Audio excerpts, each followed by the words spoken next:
Hi, thanks for checking back with my website. I've been inactive for a little too long, but I want to assure you that I have not forgotten that I asked you to save your receipts the last time that I taped anything and to put up on my YouTube site or on my website.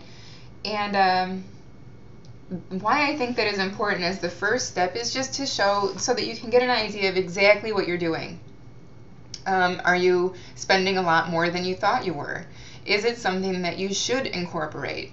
And actually begin considering the profit and loss analysis, like the value of having a business. Secondly, though, of course, is the matter of, are you really out there in commerce? Are you really making, business partners and selling your product? Are you attracting customers? Is there the potential for someone to steal your ideas or to, just in any way harm your business? From, breaching a partnership to, from web hosting contracts to anything else, all of these, even your free business Facebook page has a contract, and you need to find out, are they able to use your photographs? Can they use your logo in an advertisement? And who knows if you're taking orders through PayPal or if you're doing anything, legitimately large on eBay or Amazon or Craigslist, even something on a regular basis, where maybe you're hiring people on a street team or something to, when they're working for you, do you have a contract? When they go out in crappy weather like we've been having, and something happens to their car or to their person, are you responsible? These are things that are actually important for you to consider. Do you hire these people on a regular basis? How much money have you paid out to them? How much money did you get from their work? That's why I asked you to save your receipts. So sorry to make that such a long introduction, but at that point, then you do want to decide whether you should incorporate your business. Now, incorporation, I'm really dealing with the state of Michigan and with the state of Illinois. Primarily Michigan, because I am licensed as an attorney in Illinois. However, my practice and my address are here in Michigan. Because I don't have a practice address in Illinois, I technically can't market to Illinois, and so I'm not. But I do have that area of practice expertise, and if you do need to contact me for it, I can either refer you to somebody who's local or potentially, we could set up an agreement. But that's not my primary focus here. Even though a lot of this is the exact same in other states, and even though, for instance, dealing with copyrights and taxes, they're federal. There's federal laws that apply to everyone the same. I still really only target my Michigan audience. It unfortunately does have to be the same for lawyers, that who you can meet and greet in person are the people that you have to try and meet and greet online. But for other consumers, and for other businesses, you can go, the world is your oyster, and you could actually set up a really lucrative business in Japan selling, Duran Duran memorabilia from 1985, and if, it can end up being a really good business, but it's something that you do want to protect yourself, and especially dealing with foreign jurisdictions, you want to make sure that, if anything from the risk of loss to a minor making a purchase when they shouldn't have and it costs, $2,500, there's so many things that you want to have in place. So that's the first place that you want to start at that point is, in fact, setting up your business. You want to make sure to have your business separate. By that I mean you have, instead of having a DBA, a doing business as moniker, or instead of having just a sole proprietorship or a random partnership, which is a joint venture with a shared economic interest, an economic goal. Meaning you and your buddy decided to, I'll troll these markets in Tennessee that sell Duran Duran memorabilia, and you do the technological part, and we'll be partners, and you don't set anything up in terms of filing a registration with the state, or setting up a partnership agreement that both of you sign and understand what will happen with your partnership if one of you goes bankrupt, or one of you, decides to abscond with all the money, or whatever. So just to protect yourself, you want to actually take it out of your personal hands and put it into this outside, it's called a legal fiction. And you want to put it outside of yourself so that when or if, as a lawyer I say when, but it's pretty predominantly an if. In my line, it's not. It's a when. It's like 100% of the problems that I see happen 100% of the time. So, but really, for the most part, it is just an if. And if those things happen, then you just want to make sure that they can't come after your wife's bank account or your kids' trust funds for school. There's just so many little things that can go wrong that you want to make sure that it stays only within the assets of your ownership interest in the business. If you own 50% because you're the tech head, then that's all they can get is whatever that little $50,000 that you earned last year, or your computer, and it's limited to that. But it won't go to your home computer, to your kids' lunch money. So that's all it does. There are several different ways to do it. You can do an LLC, which is very easy, and most people can do it themselves. An LLC, it's cheap, it's fast, and it's easy. The only reason why I exist is because I didn't go to school to learn how to do this when I could have just Googled it and done it myself. There is actually a reason for me to do this. Depending on your business, an LLC can be owned by a trust. It can be owned by a holdings company. It can be owned by a partnership. It can be owned by an S Corp. It can be owned by another business. It can be owned by a low-profit LLC, possibly even a nonprofit. I actually do have to look into that. But my point is, it can be owned by not just you as a person who owns 27 LLCs. It can be owned by one entity called Marky Mark's Holdings Company. And Marky Mark can have, 27 LLC,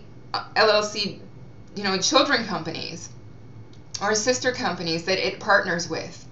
The idea is to not just keep your wealth in its condensed form, so you know exactly who owns it, where it goes, but to make sure that you know how to manage it. So the reason I exist as a business attorney is to help you identify what your primary assets are.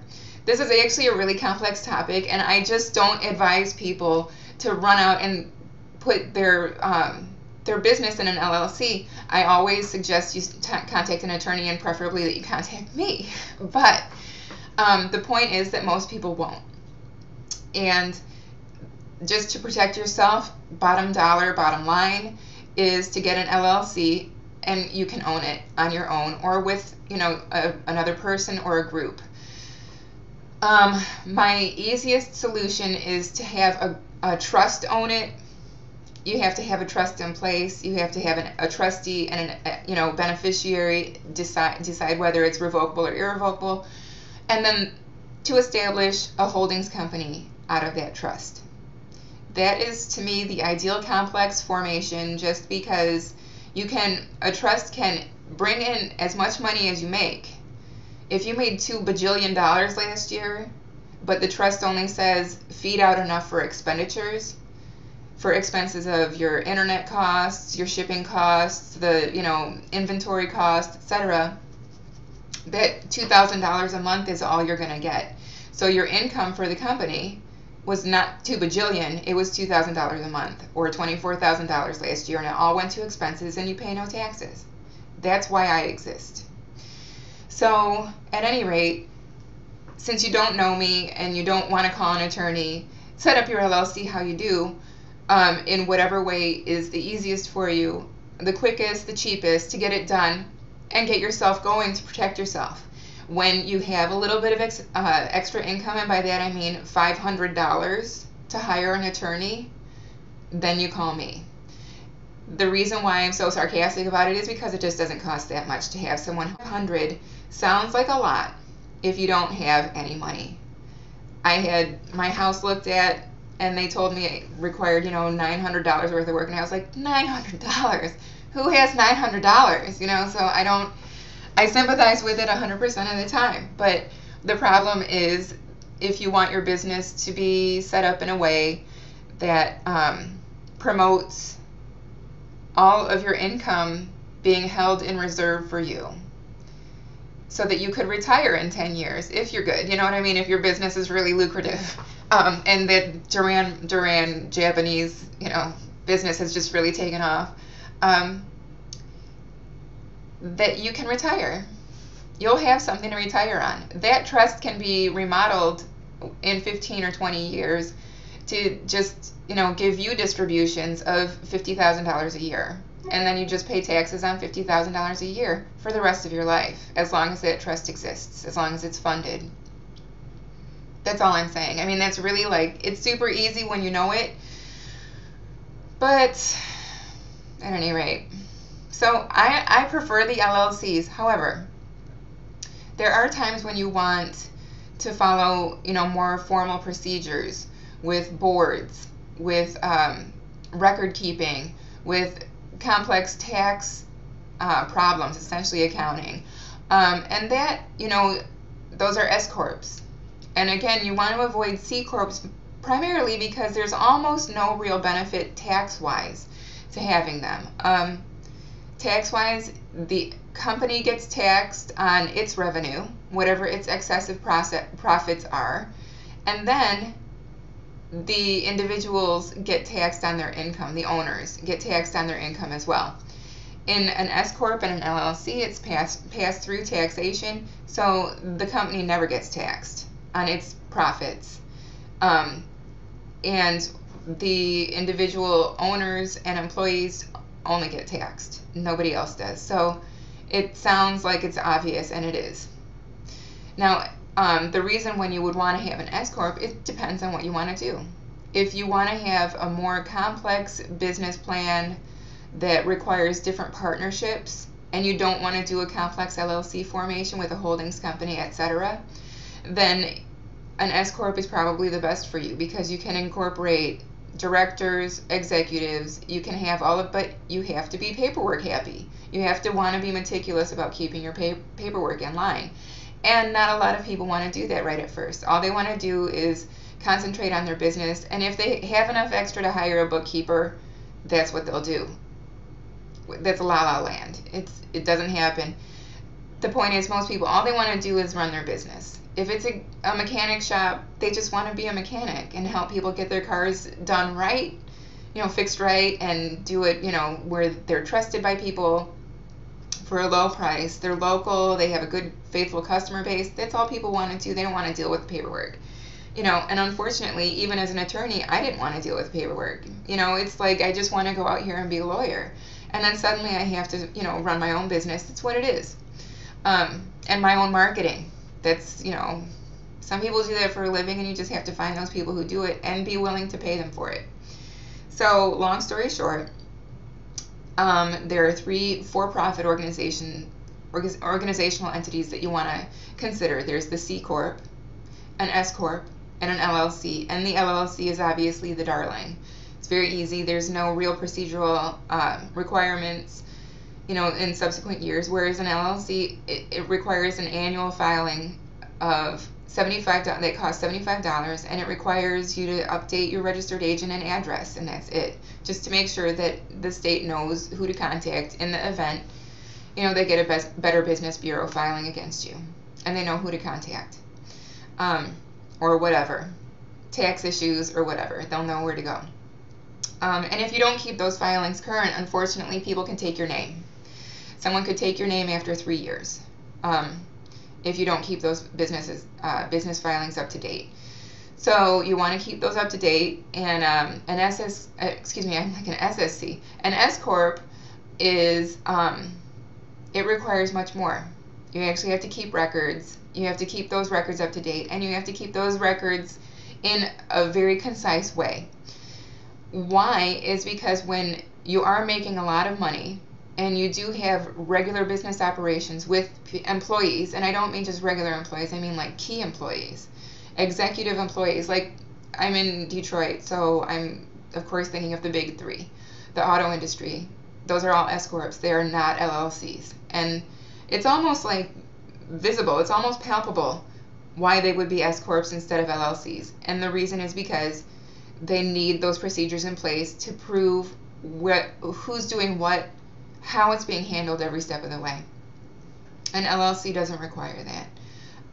So, depending on the business structure that you want, and again, you can have artists like Beyonce who should be an S corp and not an LLC, because she is she actually has a team of executives working for her. It's not the glam squad.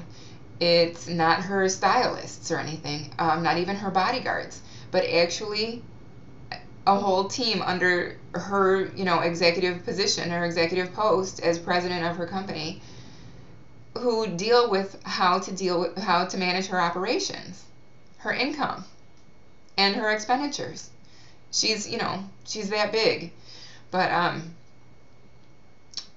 it's not the typical artist who is going to do that. But you never know. And those are things that you want to